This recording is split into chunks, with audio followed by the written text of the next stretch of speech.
Sebentar.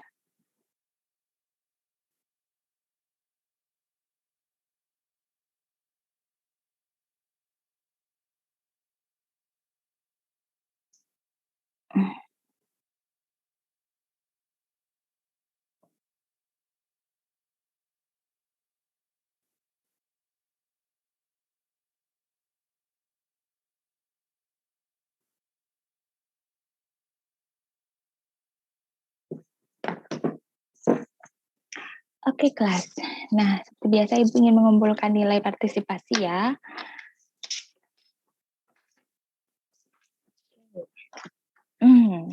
Apa yang terbersih di benak kalian jika kalian mendengar tentang online market research?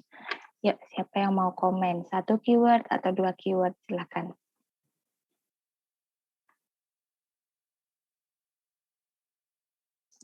Izin menjawab, Bu. Boleh, Herdiansyah. Mencari produk yang lagi happening, Bu. Lagi happening, good. Ya, thank you. Lanjut, yang lain? Jovan izin menjawab, Bu. Jovan, ya. Kebiasaan atau customer behavior. Customer behavior, good. Ya, thank you. Next, yang lain?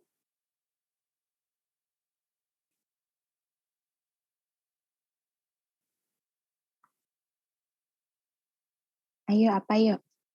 Ibu butuh ini. Karena Ibu tipenya orangnya nggak suka feeling-feelingan ya. Jadi Ibu butuh pijakan untuk memberi nilai sama kalian. Kalau kalian tidak ada kontribusi ya mau nggak mau, Ibu nggak suka juga. Tapi harus ada pijakan dalam memberikan nilai ya. Yuk. Saya Bu izin Dimas, menanggapi. boleh. Ya, kalau online market research itu kayak pengumpulan dan analisis informasi tentang kelompok di pasar gitu. Boleh, ya tentang market ya. Oke, thank you Dimas. Next. Atau gini, kalian boleh kasih insight ke Ibu ya. Kalau kalian mau penelitian, karena ini kita bahas tentang pemasaran ya, mungkin teman-teman yang, ini semua anak pemasaran kan? Kayaknya ya. Nah, jadi kira-kira kalian bakal interest untuk meneliti tentang apa? 1 keyword atau 2 keyword, silakan. Oke dia, udah Ibu notice ya. Digunakan untuk apa ini meluncurkan suatu produk atau layanan dari perusahaan, Bu. Meluncurkan produk atau layanan, gunanya ya untuk research ini. Oke, thank you Namira. Oke, yuk kalau kalian mau meneliti, kalau kalian diminta untuk meneliti sesuatu, kalian tertarik untuk atau kepikiran mau meneliti apa? Izin menjawab, Bu. Boleh silakan, Veda. Apabila ingin meneliti, saya tertarik untuk meneliti tentang kebutuhan konsumen, Bu. Kebutuhan konsumen, good. Ya, nah nanti nggak hanya kebutuhan aja, tapi juga mungkin dipadu sama keinginan ya. Jadi ada needs, ada wants, gitu. Karena dua hal itu mirip, serupa, tapi tak sama. Oke, thank you Veda. Next. Izin menjawab, Bu. Kalau saya Silakan Tisa. penelitian meneliti tentang minat beli dan kebutuhan pembelian, Bu. Minat beli dan kebutuhan pembelian. Oke, good. Thank you Riza. Ya, yang lain? Saya, Bu. Muslihatun boleh. Kalau itu aku ingin meneliti tentang kepuasan pelanggan, Bu. Kepuasan pelanggan. Good. Thank you. Ya, yang lain?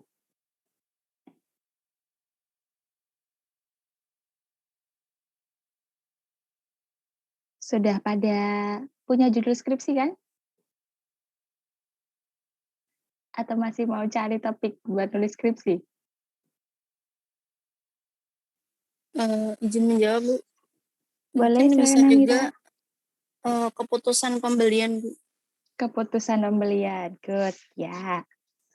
Thank you. Yang lain?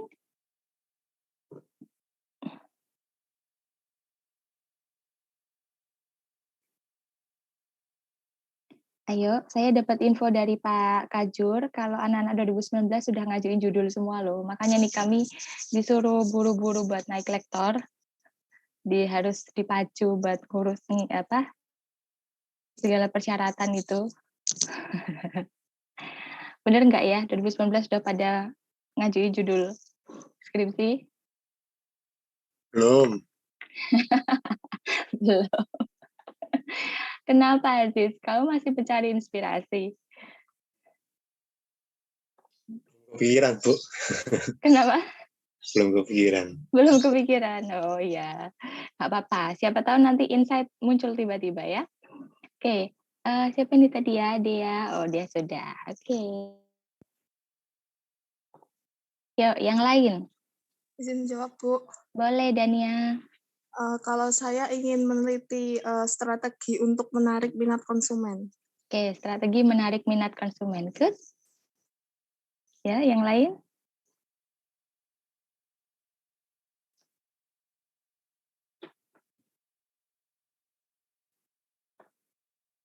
Sudah, belum ada lagi ya? Oke. Ya, nah kalau nih kadang-kadang kan mungkin teman-teman ada ya sebagian ya, ibu positive thinking kalian sudah punya peminatan, sudah punya rencana gitu pasti ya. Tetapi mungkin sebagian di antara kalian itu merasa kesulitan untuk menemukan topik. Mau neliti apa ya masih bingung gitu. Belum ada insights, belum dapat wangsit gitu ya. Hilalnya masih jauh gitu. Ya. Nah, kalian itu karena anak-anak muda biasanya kan lebih senang ngikutin tren ya. Entah kalian stalking di Instagram, entah kalian lihat di Twitter, sekarang lagi topiknya lagi apa sih yang lagi trending, atau kalian lihat blog atau lihat pemberitaan-pemberitaan yang kira-kira itu ada beberapa keyword yang berhubungan dengan pemasaran misalnya nih, karena Ibu rasa kalian jurusan ini konsentrasinya pemasaran ya. Jadi oh enggak ya, kalau e-commerce itu semuanya ya?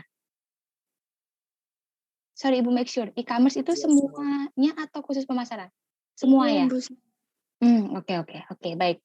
Nah, jadi kalian kan sudah punya konsentrasi kan, peminatan misalnya keuangan atau peminatannya tentang SDM atau kewirausahaan. Kalau 2019 kewirausahaan masih boleh skripsi ya.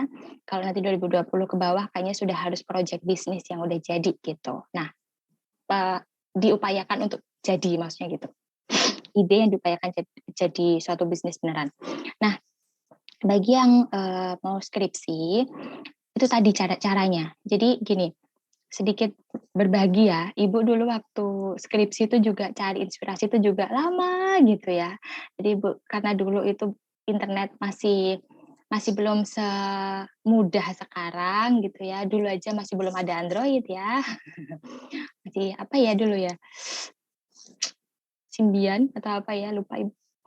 Nah, itu Ibu sering nongkrong di perpustakaan waktu itu cari-cari baca-baca judul skripsi. Tetapi biasanya teman-temannya Ibu rata-rata ya, itu judulnya itu sama dengan kakak tingkat gitu. Jadi misalnya pengaruh X apa, misalnya pengaruh minat dan apa terhadap keputusan pembelian atau terhadap kepuasan pelanggan atau apa, pokoknya kayak gitu tuh mirip-mirip gitu ya. Biasanya rata-rata gitu, cuman terus diganti lokusnya, diganti kayak tempatnya di mana, misalnya di perusahaan X nanti diganti ke perusahaan Y kayak gitu. Sebenarnya itu enggak salah sih, itu betul, enggak apa-apa gitu ya. Tetapi kadang-kadang kita yang punya idealisme diri ya, itu kadang-kadang ngerasa kayak penelitiannya so-so gitu ya, nggak ada sesuatu yang unik yang bikin greget gitu. Nah, akhirnya caranya dulu Ibu tuh ya ini, lewat berita-berita atau informasi-informasi, entah itu obrolan yang sederhana, yang informal, nanti Ibu mencermati keyword. Kayak kalau kita sering brainstorming ya di awal perkuliahan gitu kan Ibu selalu tanya, apa yang terbersih di benak kalian tentang ini. Nah, itu sebenarnya Ibu tuh menggali, kalian punya insight apa, punya keyword apa. Nah, itu caranya. Jadi kalian bisa tuliskan keyword-keyword yang berhubungan dengan suatu topik atau tema. Nah, di situ nanti kalian coba lihat dari keyword itu mana yang membuat kalian tuh tertarik. Gitu. Ya. Nah, itu setidaknya untuk menemukan keyword. Nanti keyword-nya itu dirangkai jadi satu kalimat judul. Nah, gitu. Itu jadinya menarik, ada sesuatu yang baru yang berbeda, enggak sama persis sama yang buatan kakak tingkat, misalnya kayak gitu. Atau kalian bisa lihat-lihat judul itu di Google Cendekia. Kalian buka aja Google Cendekia, nanti kalian mau bikin penelitian tentang apa.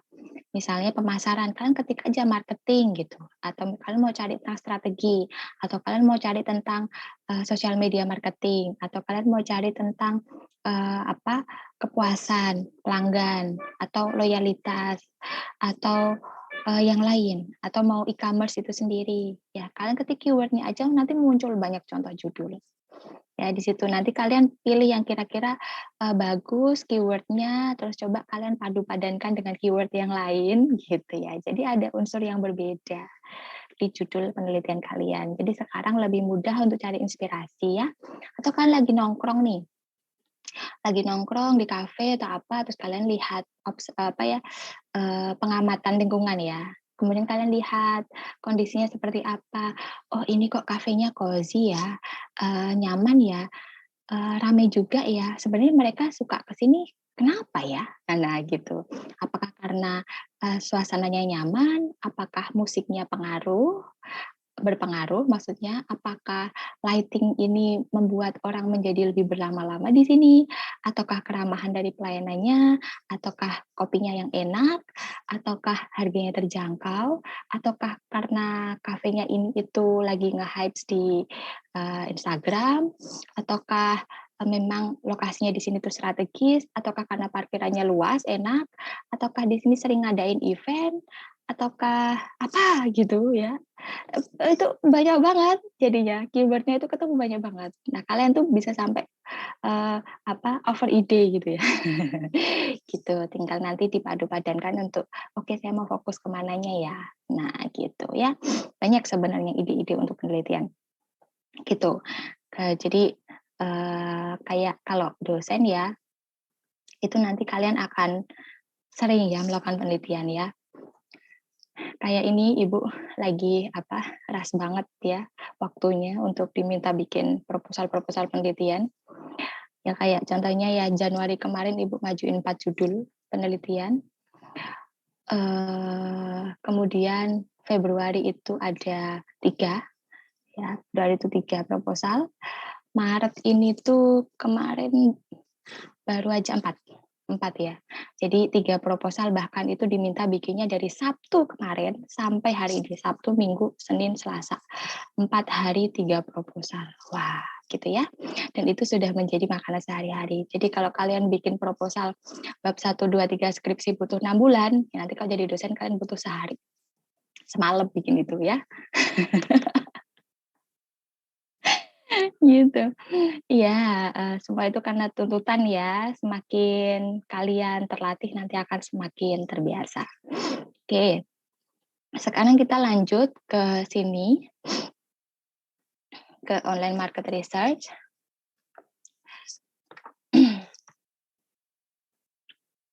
Tentu saja Ibu di sini cepat aja ya untuk menjelaskannya.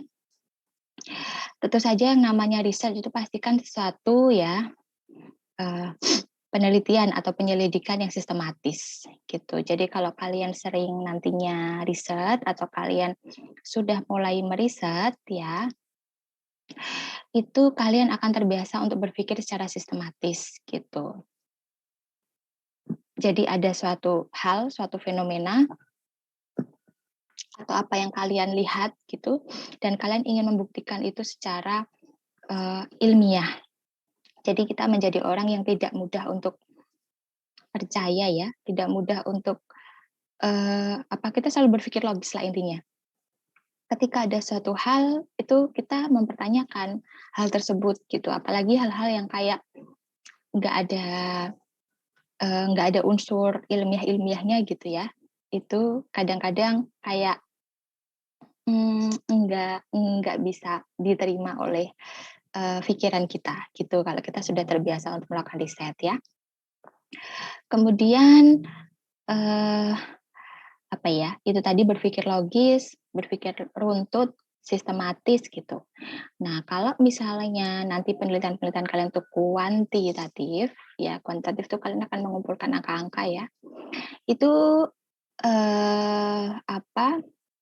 kalian intinya nanti akan membuktikan hipotesis. Tapi kalau kalian ingin mengetahui fenomena yang terjadi di masyarakat, ingin melihat lebih dalam lagi ya alasan dari suatu hal, itu tidak membutuhkan pembuktian, tapi kalian akan menemukan satu teori baru gitu. Itu kalau penelitian kualitatif gitu ya.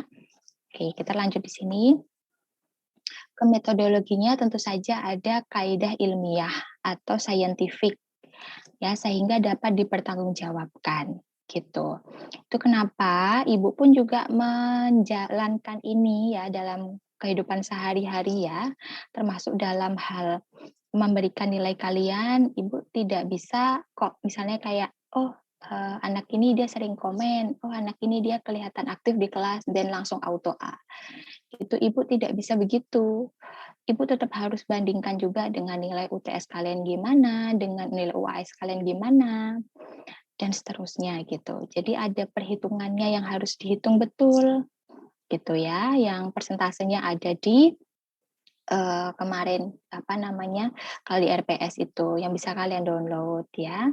Nah, di situ dari unsur indikator itulah yang menjadi pijakan dari Ibu untuk memberikan nilai gitu. Jadi Ibu nggak bisa pakai feeling. Kayaknya nih anak pinter, saya kasih nilai A. Kayaknya nih anak kurang pinter, jadi saya kasih nilai D. Nggak bisa begitu. Ibu bukan orang yang kayak gitu. Ya itu kenapa Ibu selalu memacu kalian. Yuk, ini ada tugas, yuk dikerjain. Yuk, ini ada UTS, dikerjain dengan baik. Ini ada Ibu minta kalian berpendapat biar Ibu bisa ngasih nilai gitu. Caranya Ibu kayak gitu. Kalau kalian tidak menangkap, ya artinya itu sudah jadi konsekuensi gitu.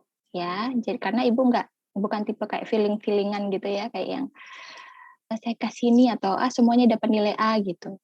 Karena apa? Nanti Ibu objektif ya. Khawatirnya kalau semuanya sebenarnya Ibu enak-enak aja ngasih kalian nilai A semua gitu ya. Cuma nanti ada yang mahasiswa yang benar-benar dia bereffort bagus, yang dia serius mengerjakan tugas-tugas dan seterusnya, nanti merasa tidak tidak adil gitu ya, sehingga mereka akan dimotivasi malah seperti itu gitu ya. Jadi Ibu berikan nilai itu apa adanya gitu ya. Kalau kalian mengikuti kemarin ya indikator-indikatornya ya pasti dapat nilai A itu gampang. Ibu sering kok ngasih nilai A, nilai amin tuh sering banget gitu ya. Oke. Lanjut, ciri-ciri penelitian ilmiah itu tentu saja purposiveness ya, fokus sama tujuannya. Tujuannya itu apa? Pembuktian atau penemuan teori baru. Tadi udah Ibu jelasin. Kalau kalian itu penelitiannya itu kuantitatif itu kayak pembuktian. Misalnya ada pengaruh, paling gampang itu contoh pengaruh. Pengaruh minat belanja dan motivasi ya misalnya terhadap keputusan pembelian atau pengaruh sosial media marketing ya apanya di sosial media misalnya pengaruh video boleh macam-macam kreativitas video ya di TikTok misalnya ya terhadap keputusan pembelian ya satu bisnis misalnya di mana ya gitu dan segala macam boleh. Jadi segala hal yang ada pengaruh-pengaruhnya itu kuantitatif. Nah itu nanti kalian tujuannya adalah untuk menemukan membuktikan hipotesis. Jadi nanti tujuannya kayak terdapat pengaruh yang positif dan signifikan antara variabel X terhadap Y, antara variabel X2 terhadap Y, antara variabel X3 terhadap Y, misalnya kayak gitu. Itu kalau untuk yang kuanti. Kalau untuk yang kuali, itu biasanya tidak ada hipotesis karena kalian akan menemukan teori baru. Misalnya aja peran, misalnya ya, peran marketing perusahaan ini misalnya ya, atau peran marketing dalam apa ya, meningkatkan penjualan di era pandemi, boleh ya, pada perusahaan X misalnya gitu ya, atau apa ya, jadi kalian akan mencari jawaban bahwa peran marketingnya itu apa aja sih, inovasi baru apa yang mereka lakukan untuk bisa bertahan atau survive di era pandemi dan segala macam gitu. Itu yang kualitatif gitu ya, jadi tidak ada pembuktian. Terus selanjutnya di sini sifatnya adalah rigor ya, sifatnya hati-hati, akurat.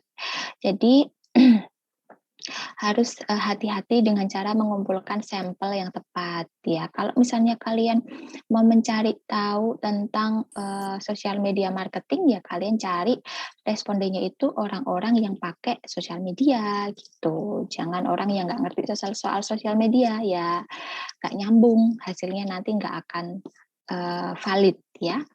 Kayak misalnya contohnya nih, kalau yang kemarin Ibu lakuin ya, kayak Ibu bikin penelitian tentang fenomena yang terjadi di salah satu desa wisata, misalnya di Ngelanggeran gitu ya. Nah, ya orang-orang yang datang ke sana, yang pernah datang ke sana, kalau orang-orang yang melihat atau tahu beritanya atau bisa baca aja di internet, belum pernah terjun langsung ke sana, cuma melihat foto-foto yang bagus dan segala macam, ya nggak akan dapat yang Ibu mau gitu ya. Jadi konteksnya harus benar. Respondennya harus tepat. Kalau yang kalian mau teliti adalah para sales gitu ya, jadi kalian ya respondennya ya sales, di luar sales ya nggak bisa ngisi, nggak bisa diambil datanya. Kurang lebih begitu ya. Kemudian testability tentu saja diuji ya, nanti juga ada pengujiannya, terutama instrumen itu ada uji validitas, uji reliabilitas, dan nanti juga ada uji-uji yang lain ya. Kalau yang di kuantitatif itu ya ada uji T, uji F, uji R kuadrat ya, ada uji mediasi dan segala macam. Itu ya. Nah, itu yang untuk di tesnya, jadi ada tesnya. Kalau misalnya kualitatif itu ada namanya uji bisa menggunakan triangulasi sumber, bisa menggunakan banyak sekali ya uji-ujinya. Kalau untuk alatnya, toolsnya itu bisa pakai in vivo gitu ya, atau bisa jadi pakai expert judgment ya, atau pakai FGD dan banyak hal. Kemudian replicability, artinya hasil penelitian kalian itu bisa diterapkan di kondisi yang lain gitu. Kecuali penelitian kalian itu pakai studi kasus di judulnya. Studi kasus pada perusahaan X atau studi kasus pada UMKM kuliner di kota Jogja atau di Kabupaten Kulon Progo, misalnya kayak gitu, berarti khusus di daerah sana gitu ya. Mungkin diterapkan di daerah lain akan berbeda karena apa? Mungkin kalian akan menunjukkan kekhususannya, karakter dari daerahnya itu seperti apa, atau lokal wisdomnya seperti apa gitu. Itu namanya studi kasus ya. Kalau yang bukan studi kasus, artinya penelitian itu secara umum bisa diterapkan pada banyak hal gitu. Misalnya kalian mau mencari pengaruh antara harga sama kualitas produk dan juga kualitas pelayanan ya terhadap loyalitas pelanggan yang dimediasi oleh kepuasan, misalnya kayak gitu. Itu kalau ketemu hasilnya itu mau dia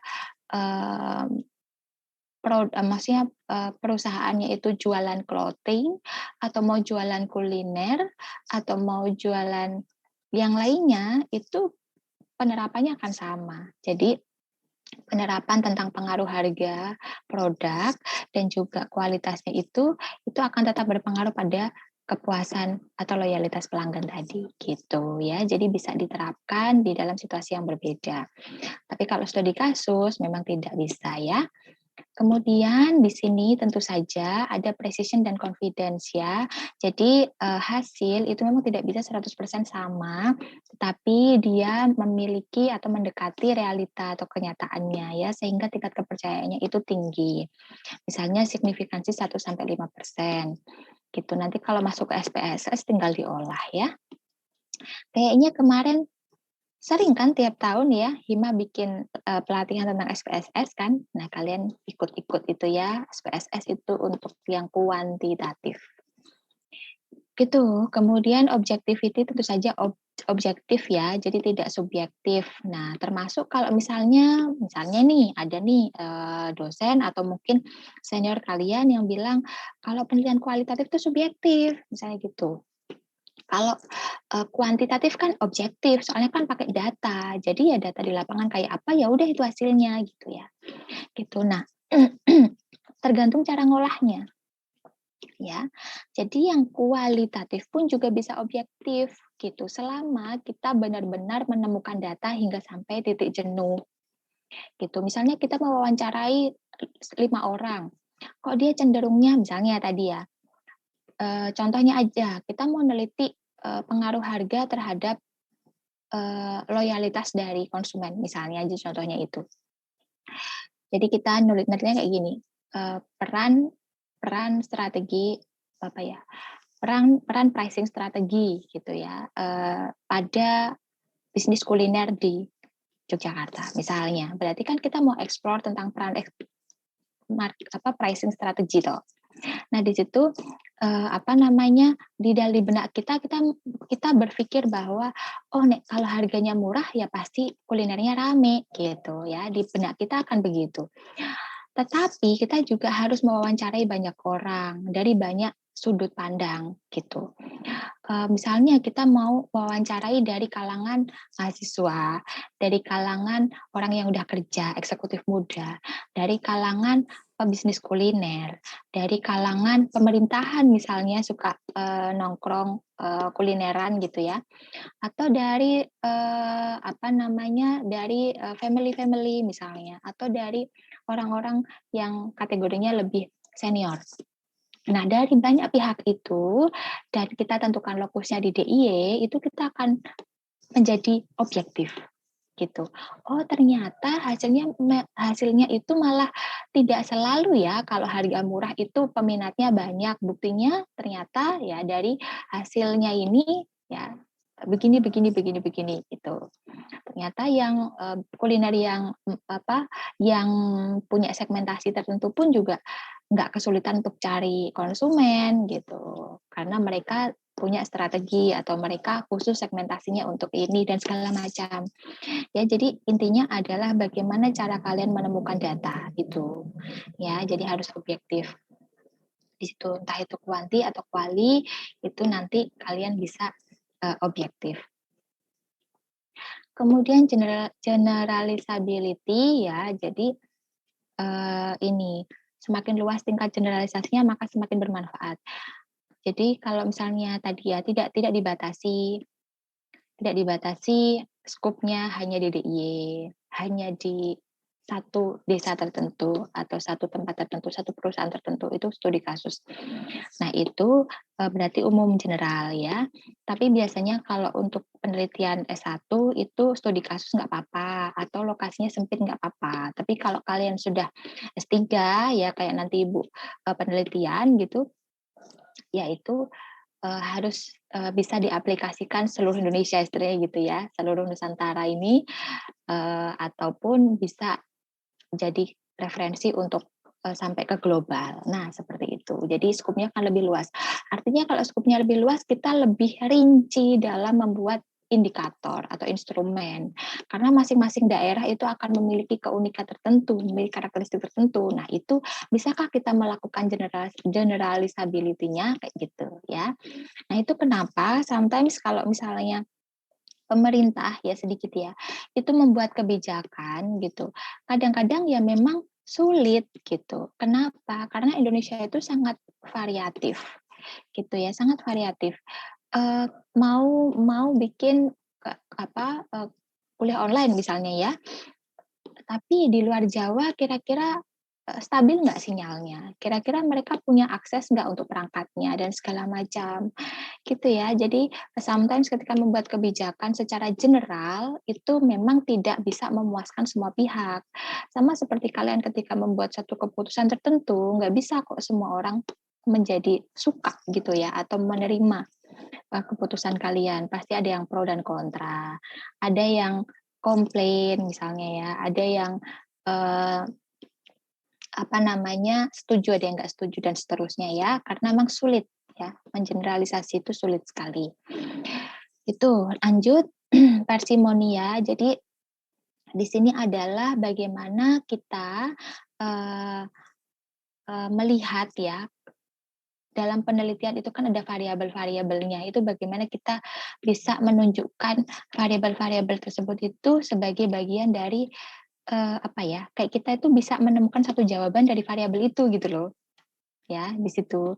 Jadi kalian tuh nggak kayak semacam tempelin keyword aja, karena ibu tuh dulu tuh pernah ya, ini tuh sekelas profesor aja ya, ketika mau bikin penelitian dan waktu itu ngajak ibu untuk bikin penelitian, itu tuh dia lihat dari itu tadi Google Cendekia atau yang lain ya, keywordnya apa gitu yang lagi ngehit sekarang, penelitian-penelitian yang sering dilakukan di tahun 2000 sekian gitu yang terbaru gitu.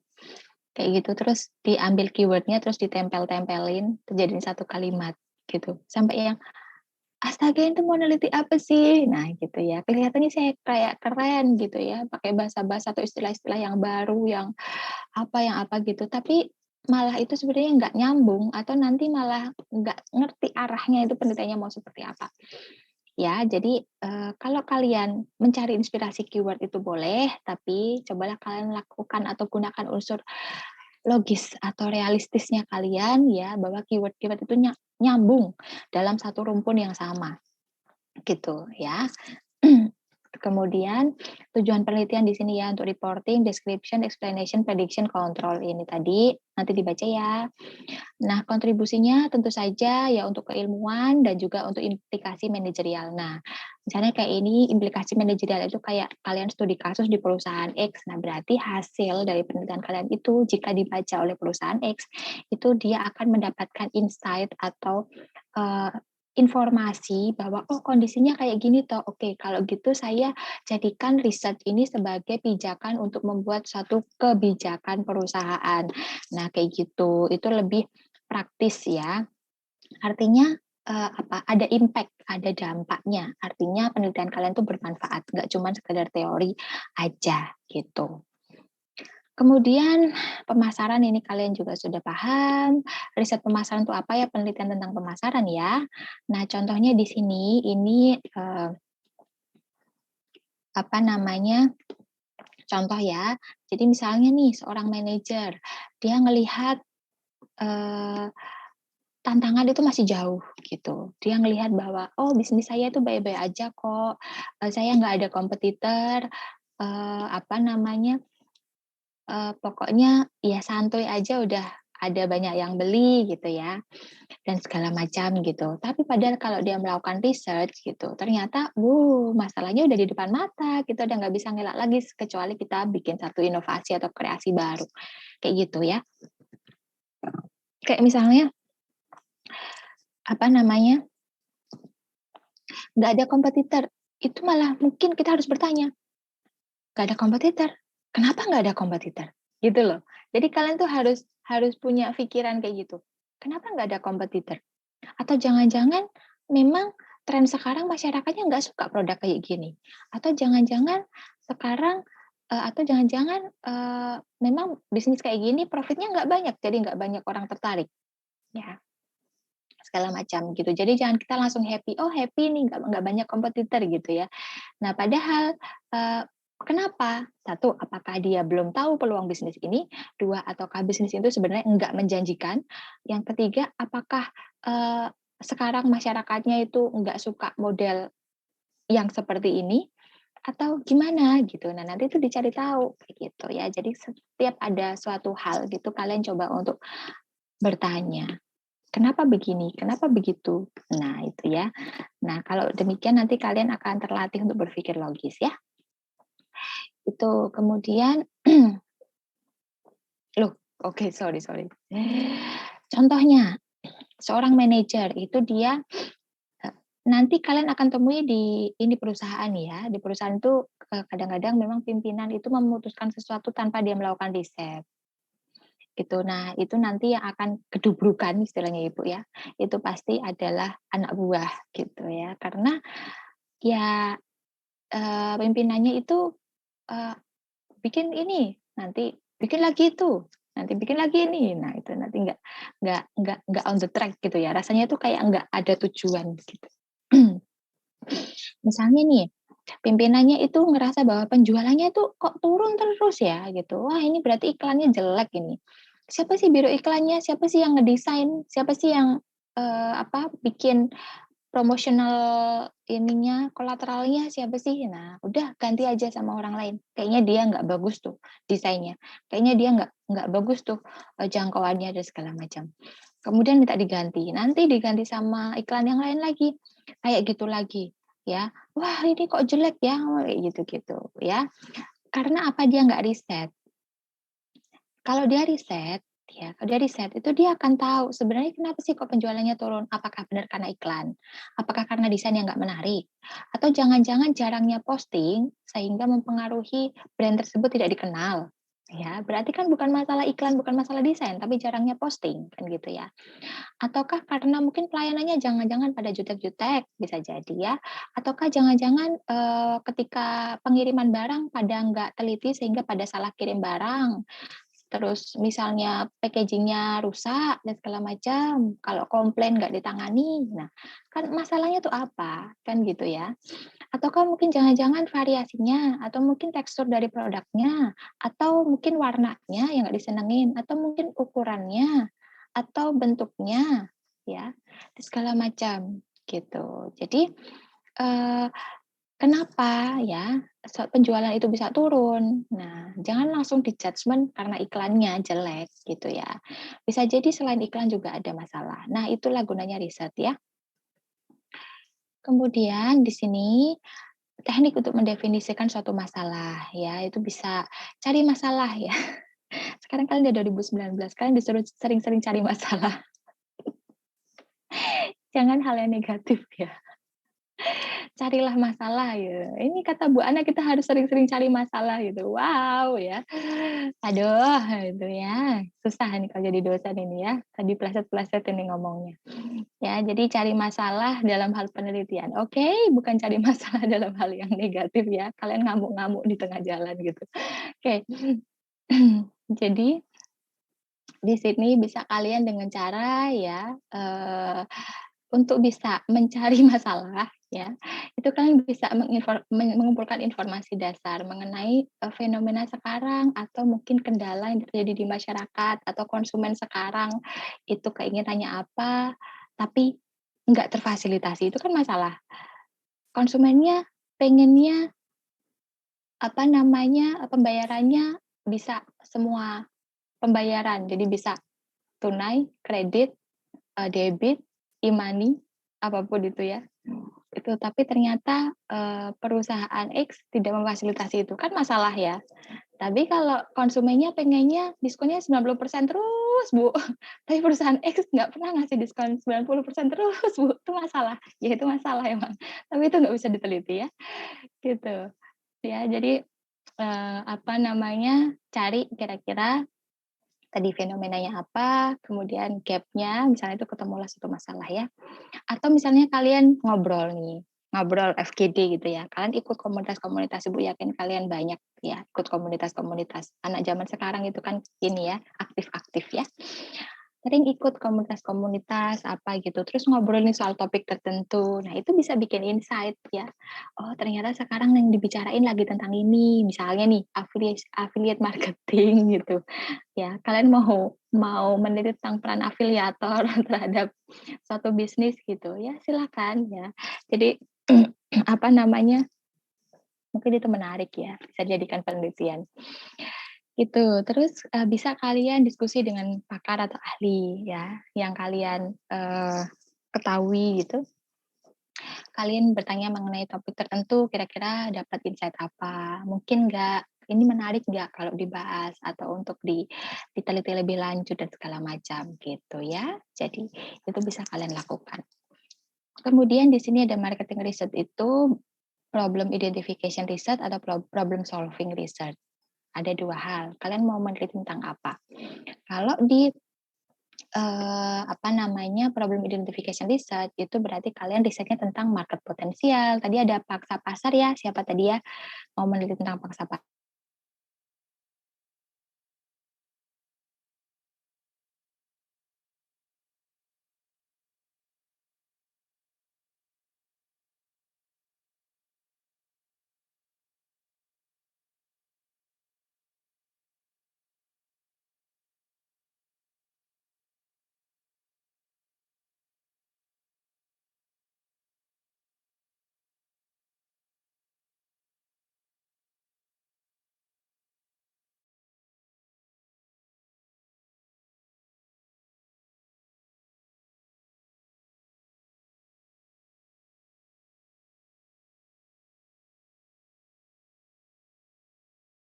Apa nih gitu ya.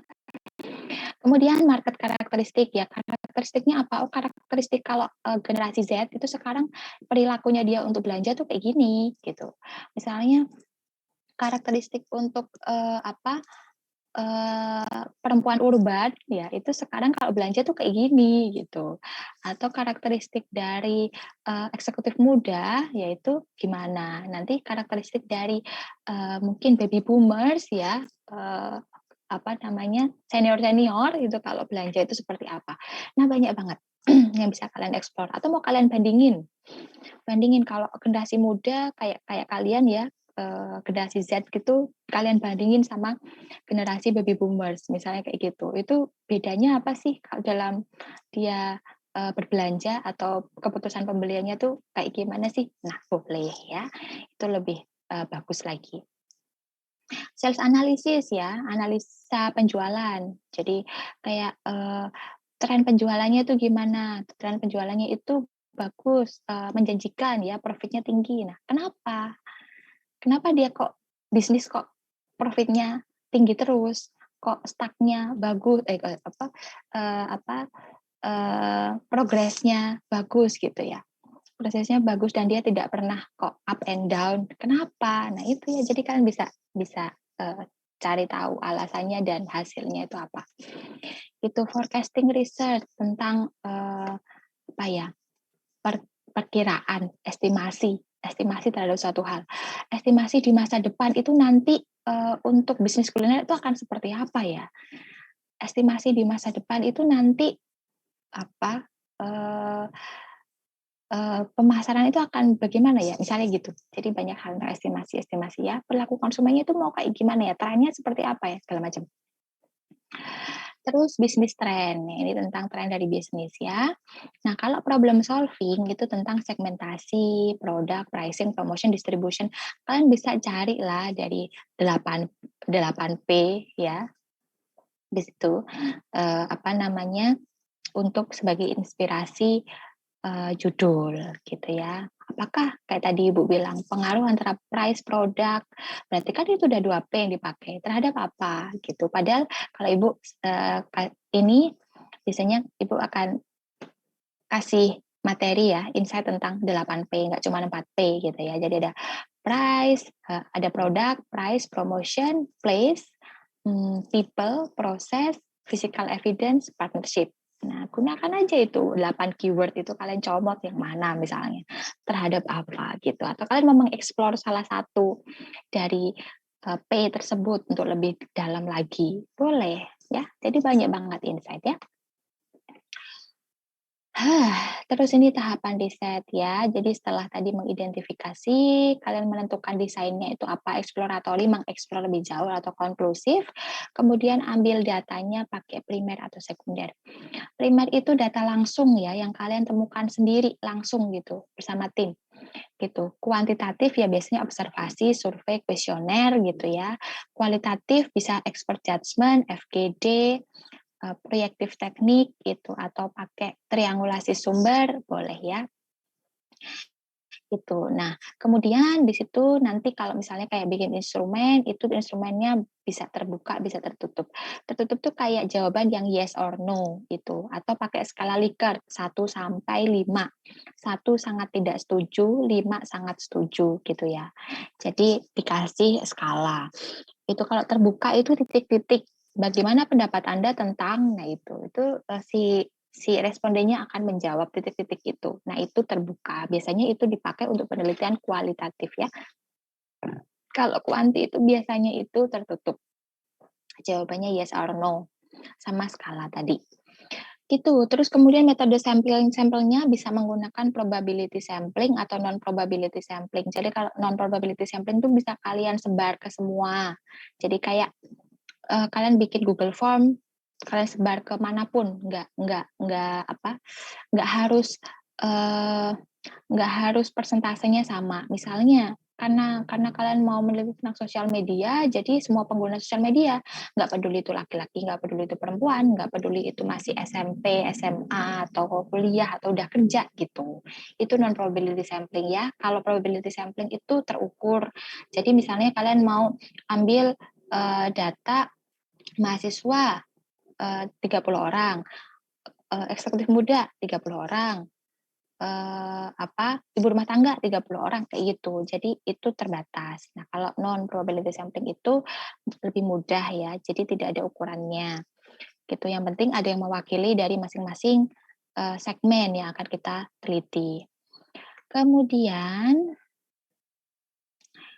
metode riset ini nanti dibaca ya, populasi tadi udah Ibu sebutin ya. Jadi kayak populasi gini, misalnya kalian mau meneliti tentang peminatan kuliner, berarti ya orang-orang yang sering kuliner. Kulinernya kuliner apa? Kan harus spesifik. Misalnya kuliner kekinian, berarti orang-orang yang mengkonsumsi kuliner-kuliner kekinian misalnya.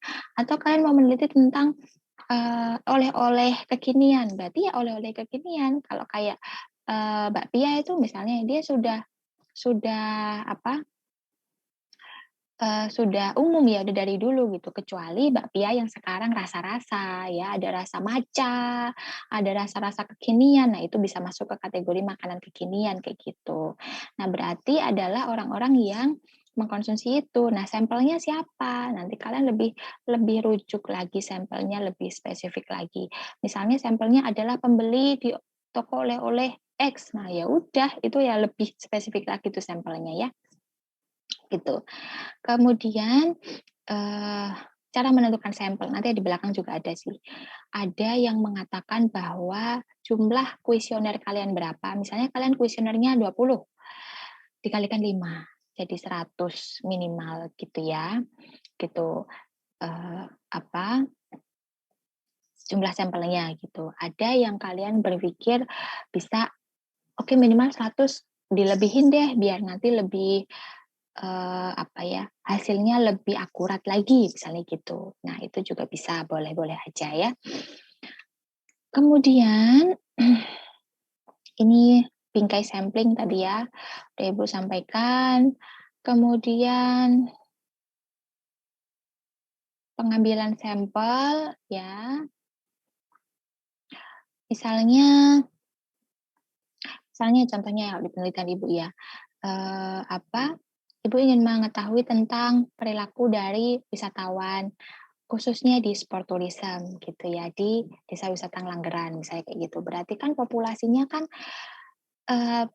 orang-orang yang suka sport tourism gitu ya. Nah, lebih fokusnya lagi sampelnya itu wisatawan yang pernah mengunjungi di desa wisata Ngelanggeran. Nah, misalnya kayak gitu ya, itu kalau bingkai besarnya itu sport tourism, wisatawan sport tourism, gitu ya. Kemudian kalau misalnya kalian ingin meneliti tentang perilaku konsumen perusahaan X misalnya, langsung kalian tembak perusahaan X-nya, ya udah kalian lihat populasi di perusahaan X itu. Perusahaan X itu konsumennya itu berapa dalam 1 bulan misalnya. Udah 1.000, ya udah kalian cari sampelnya di antara 1.000 itu. Nanti ada cara perhitungannya ya. Perhitungannya itu ada di sini. Sebentar. Tentukan jumlah sampel. Nah, di sini. Ya, untuk menentukan sampel itu N istilahnya sampel ya, N kecil, sama dengan populasi dibagi 1 ditambah populasi dikalikan error sampel 1-15%. Contohnya, kita mau meneliti tentang perilaku konsumen di cafe X, ya berarti cafe X-nya itu punya populasi berapa, punya konsumen berapa dalam 1 bulan. Kalau konsumennya ada 1.200 misalnya ya, 1.200 dalam 1 bulan. Ya udah, N-nya carinya adalah 1.200 dibagi 1 kali 1.200 dikalikan berapa errornya kira-kira. Bisa kalian ambil antara itu tadi 1-15% ya. Misalnya errornya kalian ambil 5% atau 10%, dikuadratkan. Ketemulah hasilnya, nominalnya berapa. Ketemu di sini contohnya 300 sampel, berarti kalian menyebar kuesioner ke 300 pengunjung di kafe tersebut gitu untuk mendapatkan data valid terkait apa yang ingin kalian teliti, ya jawaban dari mereka gitu. Kemudian ada juga sih peneliti yang meyakini sampel diambil dari 10 hingga 20% dari jumlah populasi. Misalnya populasinya itu 1.200, kita ambilnya 10%, 120, atau 20% ya, berarti 240 kayak gitu. Itu juga bisa ya. Kalian tergantung nanti kalian menggunakan pijakan ya. Dasar apa dalam menentukan jumlah sampel gitu ya. Kalau semakin banyak itu biasanya semakin bagus ya, semakin akurat. Karena apa? Karena dalam pengolahan nanti itu biasanya akan ada sampel-sampel yang tidak terpakai, yang jadi residu ya, yang tidak valid, yang tidak bisa diukur. Nah, otomatis kita harus mendelete mereka ya. Jawaban dari mereka itu tidak bisa dihitung karena tadi nggak valid. Itu kenapa sebaiknya kumpulkanlah sampel responden sebanyak-banyaknya gitu. Soalnya khawatirnya kalau kita ngepasin 120 ternyata nanti yang nggak valid ada 40 ya berarti tinggal 80 nanti malah jadi kayak penelitian kalian tuh kayak aduh kok kayaknya kurang yakin ya. Nah, malah jadi kayak gitu. Jadi sebaiknya memang kumpulkanlah responden sebanyak-banyaknya gitu ya. Kemudian di sini pengujian ya, nanti kalian bisa baca. Terus ada ANOVA, MANOVA, dan lain-lain. Ibu cuma overview ya, karena kalian pasti dapat yang di metodologi penelitian. Kemudian jenis data primer sekunder tadi Ibu udah jelasin ya. Data sekunder itu data yang berupa dokumen. Misalnya kayak kalian cari data struktur organisasi di perusahaan tertentu atau di desa tertentu atau di instansi tertentu, itu data dokumen itu adalah sekunder. Job desk-nya dari mereka atau perhitungan rasio dari jumlah karyawan di perusahaan itu. Nah, itu kan lewat data dokumen. Nah, itu dari data sekunder ya. Kalau primer itu yang kita cari sendiri. Kita wawancarai, kita sebar kuesioner, itu hasil data primer. Skala pengukuran ini ada namanya skala nominal. Contohnya ini ya, apa merek minuman yang paling Anda sukai? 1 Sosro, 2 Sprite, 3 Fanta, 4 Coca-Cola gitu ya. Jadi di sini memilih gitu yang mana. Kemudian ini tuh seperti kayak kalau kalian pakai skala Likert 1 2 3 4 5. Kemudian skala ordinal itu kayak mana ini prioritas mana yang paling kalian sukai gitu ya. Kalian sebutkan merek, kemudian kalian bikin peringkat. Misalnya e-commerce apa yang paling sering kalian gunakan? 1, Shopee 2, Tokped 3. Apa ya? Apa lagi ya? Lazada atau apa yang kalian ini gitu dan lain sebagainya ya. Kemudian skala interval itu tidak setuju, setuju, ragu-ragu atau apa ya yang lain. Kemudian di sini contohnya ya kepuasannya good, netral, poor misalnya. Skala rasio itu kayak misalnya nih kalian masuk manajemen itu atas keinginan sendiri atau diminta sama orang tua atau diajakin teman, ya pilihannya ada 3 itu. Kalian misalnya iya semuanya sih, oke sekarang bikin rasio gitu. Mana yang paling banyak rasionya? Apakah benar-benar keputusan kalian masuk ke manajemen itu karena memang ingin atau kalian masuk ke konsentrasi kalian masing-masing lah? Kan kalian pernah galau kan mau masuk konsentrasi mana? Nah itu. Jadi kalian pakai pertimbangan kalian sendiri atau kalian dari unsur temennya ke konsentrasi itu sehingga kalian jadi ikut ke situ atau dari unsur yang lain ya. Misalnya kayaknya kalau masuk konsentrasi itu lebih mudah deh. Tapi itu nanti masuk ke pertimbangan sendiri ya. Jadi pertimbangan di luar kalian tuh apa? Misalnya kayak gitu, nanti ditambahin jumlahnya 100%. Nah, nanti bisa melihat tuh rasionya, mana nih yang paling mempengaruhi kalian. Kayak gitu, contoh aja. Terus desain riset, di sini metode yang dilakukan kalau secara online itu bisa pakai survei lewat email bisa, lewat Google Form bisa, ya, dan segala macam. Ini bisa pakai Google Form, SurveyMonkey, Question Pro, Zoho, Survey Sparrow, dan lain sebagainya. Nanti kalian bisa cari tahu ya di situ ya.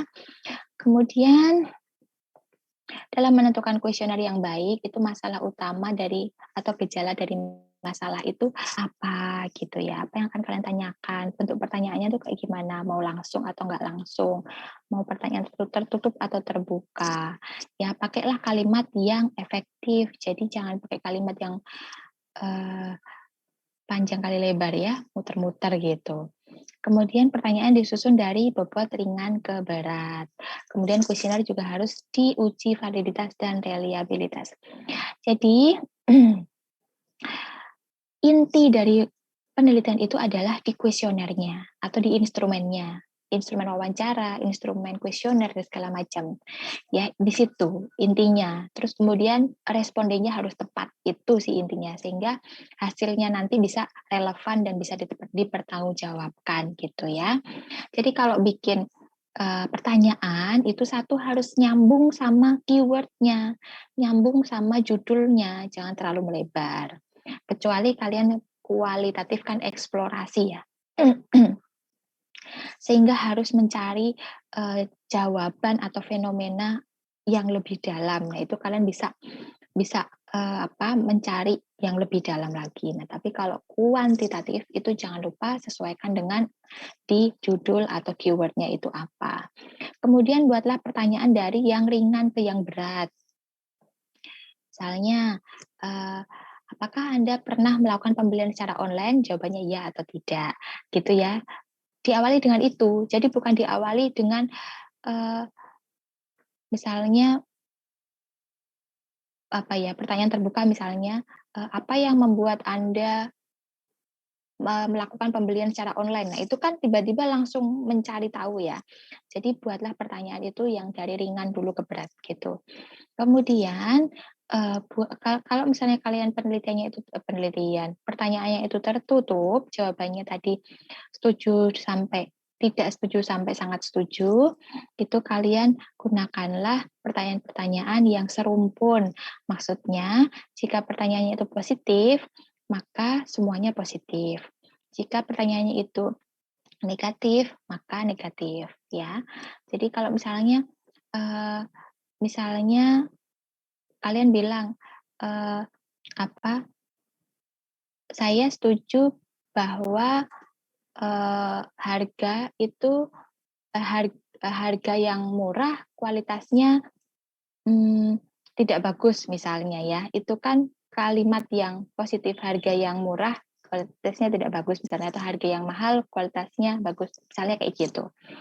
Nanti pertanyaan-pertanyaan berikutnya jangan saya tidak setuju gitu, udah negatif ya gitu, atau misalnya pertanyaannya tidakkah Anda, nah kayak gitu-gitu ya. Jadi kalau bisa pertanyaannya itu positif semua, negatif semua. Karena ini nanti akan memudahkan dalam olah data. Ketika nanti ada hal yang tidak sinkron ya, kalian dalam mengolah data itu susah gitu. Akan ada banyak data yang nggak valid dan nanti diolah itu error ya, tidak menemukan hasil yang bagus, malah kalian ngulang-ngulang lagi, atau bisa jadi kalian mengulang cari data lagi. Nah itu berat ya, ngulang cari data lagi itu langsung bikin peneliti itu muales. Pasti akan begitu, karena kita udah berpikir udah move forward gitu ya, ke depan, maju ke depan. Kalau harus ngulang lagi cari data lagi itu udah bikin males lagi. Gitu. Jadi kalau bisa dalam membuat instrumen itu udah kalian pikirkan baik-baik dan terutama diuji dulu validitas dan reliabilitasnya baru kalian sebar gitu ya. Tuh jadi biar kalian kalau jalan itu step by step, tidak ada ngulang-ngulang.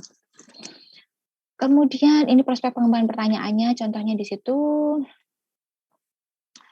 jenis informasi yang diperoleh, informasi dasar, klasifikasi, identifikasi nanti bisa dibaca ya, mudah. Syarat pertanyaan yang baik tadi tidak ambigu, ya. Jadi gini, ketika kalian membuat suatu pertanyaan, kalian harus menempatkan posisi kalian di pembaca. Jadi pembaca kalian itu kan sangat general ya, dengan berbagai background, latar belakang, pendidikan, budaya, lokasi, gender, preferensi, dan banyak hal, sehingga jangan gunakan istilah-istilah yang terlalu tinggi, ya. Jangan gunakan yang terlalu spesifik, ya, dan tidak ambigu pokoknya, gitu ya. Yang mudah untuk dicerna, mudah untuk dimengerti, itu. Jangan panjang-panjang. Kalau panjang-panjang nanti bosan ya. Orang, misalnya kalian disuruh ngisi kuesioner Google Form yang 10 halaman gitu. Wah, itu di pertengahan ke-5 atau 6 aja udah give up. Yang mau ngisi itu udah kayak, aduh capek nggak mau gitu. Paling nggak kalian kalau bikin Google Form itu yang kira-kira orang kalau mau ngisi, membaca kuesionernya sekaligus mengisi, itu sekitar 3 maksimal 5 menit. Gitu ya. Jadi kalian bisa cek, kalau kalian baca pertanyaan-pertanyaan itu dan sekaligus mengisi, kalian butuh berapa menit. Kalian timerin ya. Jadi kok lebih dari 5 menit itu biasanya orang malas ngisi dan baru ngisi di tengah jalan, belum disubmit, nggak jadi udah give up. Nah, dia udah nggak mau ngisi, ya udah respondennya bakalan susah kalian cari responden. Gitu ya. Kemudian sedapat mungkin pakai tata bahasa yang sederhana, pakai kosakata yang akrab dengan responden. Pertanyaan yang perlu dihindari di sini nanti bisa dibaca ya. Kemudian pertanyaannya strukturnya ada tidak terstruktur itu terbuka, kayak tadi bagaimanakah pendapat Anda, apa yang akan Anda lakukan, nah itu pertanyaan tidak terstruktur. Tapi kalau terstruktur, pertanyaan tertutup, jawabannya adalah ya atau tidak, sudah atau belum, setuju atau tidak setuju, dan seterusnya itu ya. Kemudian ini tadi positif dan negatif, tipe pertanyaannya, dan situs survei online-nya di sini bisa kalian gunakan untuk mencari data. Itu dari Ibu ya, terkait dengan market research. Sampai di sini ada yang mau ditanyakan, silahkan.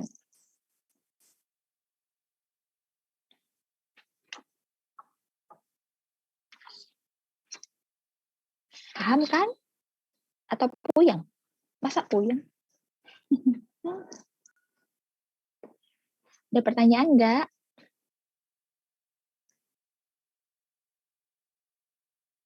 Enggak ada? Belum. Belum. Oke, thank you. Semoga enggak ditinggal tidur ya, atau enggak ditinggal pergi ya. Ya, Ibu positive thinking aja. Ya, semoga kalian paling tidak menyimak, biar ya ada nyantol-nyantol lah gitu ya. Karena Ibu harapkan kan kalian nanti menjadi mahasiswa itu ya valuable lah, kalian bisa membuat penelitian, kalian nggak bingung, bisa lulus cepat ya. Kalian jadi orang yang punya banyak pengetahuan dan keterampilan, bisa mudeng, ngerti ini, ngerti itu gitu ya. Ibu harapannya gitu. Tapi kan Ibu tidak bisa memaksa, kalian harus on cam, harus begini begitu ya, dengan banyak keterbatasan yang kalian punya juga. Ya, jadi Ibu positive thinking aja, semoga ya materi dari Ibu bisa kalian cerna dengan baik, bisa kalian kuasai dengan baik gitu ya. Oke. Oke kelas, jika tidak ada, Ibu nanti akan share untuk tugas ya. Tugasnya sederhana aja. Jadi nanti kalian membuat judul penelitian ya tentang e-commerce tentu saja ya. Jadi kalian mau meneliti apa sih yang ada hubungannya sama e-commerce? Kalian coba mulai stalking tentang keyword e-commerce di penelitian itu seperti apa. Kalian buat judul, kemudian setelah buat judulnya, nanti kalian buat metodologi penelitiannya. Metode penelitiannya contohnya nih, kuali atau kuanti ya. Terus nanti sampelnya itu siapa, populasinya siapa, sampelnya siapa, berapa orang yang mau disampel, kemudian tekniknya nanti kalian mau mencari datanya itu dengan cara kayak mana, ya, terus nanti kalian akan mengolah datanya itu dengan model apa, nah kayak gitu. Sederhana aja, sekitar 500 kata ya maksimal untuk yang metode penelitiannya itu. 500 kata itu nggak nyampe 1 halaman ya. Jadi di sana diceritain. Terus kalau udah, kalian buat instrumennya.